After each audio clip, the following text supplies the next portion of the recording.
So we know that the number of people flying is way down. Many people have some concerns about getting on a plane as COVID-19 continues. What is flying really like, though, during this pandemic? Kyle Potter, the editor-in-chief of Thrifty Traveler, recently took a short trip to Washington, D.C. and back to capture the flying experience. And he joins us live on Skype to talk about what that was like. Kyle, thanks for being with us. This was a good idea, I think, for those of us who are sort of on the fence as to what we should do when it comes to taking like a flight for leisure travel. Yeah, everything has changed just in the last short few months. So we wanted to capture what it's like so that you guys, everyone out there can decide for themselves, whether they're going to feel okay getting on a plane and traveling somewhere. Kyle, if you are interested in flying, you haven't done it yet, I recommend people watch your video because you take us through the airport. A lot of the stores in there are closed. The security lines are just very short. It's really strange looking. Yeah, it really depends on when you travel. If you want to make sure you get that ghost town experience, Tuesdays, Wednesdays, and Saturdays are great. Some of the other days throughout the week, it's going to be a little bit busier.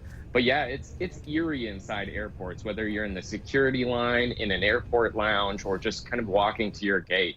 It's a very unfamiliar experience for most people who are used to, being bumping shoulders with people in the airport. You took two different airlines, one to D.C., a different one back. Differences? Huge.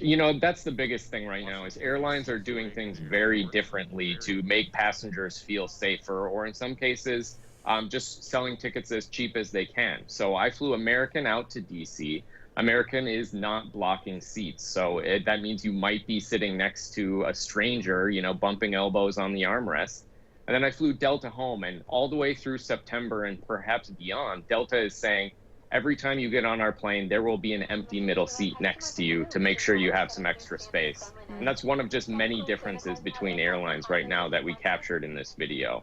How is the masking, Kyle, in both the airport and on the airplane? Yeah, all the major U.S. airlines have said you are required to wear a mask on board, and they've actually now kind of ratcheted up and threatened to ban flyers from future flights if they refuse. So on the flights themselves, 100% of passengers that I saw were wearing masks and doing a great job with that. And then in the airport, it's a little more lax. I would say probably 60 to 70% of travelers walking through the airport had a mask on. So in general, it's probably better than what you see, out at your local store in most cities, but still some room for improvement. Kyle, you obviously work for a travel website, so I know you're sort of cheering for travel to get going again. But taking that hat off, how did it feel? How do you feel about it? I have very mixed feelings. It was first and foremost just absolutely surreal how much things have changed just since, January and February when I took my last flights prior to this.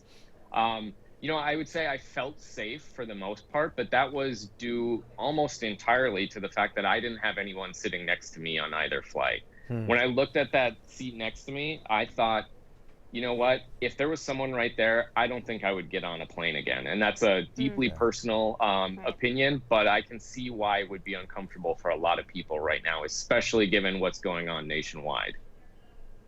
Kyle, very interesting. Yeah, we appreciate it. Thank you. Yep. You can watch that full video there, WCCO.com/links. We put Kyle's entire flying experience and get more information about that as well as his company, Thrifty Traveler.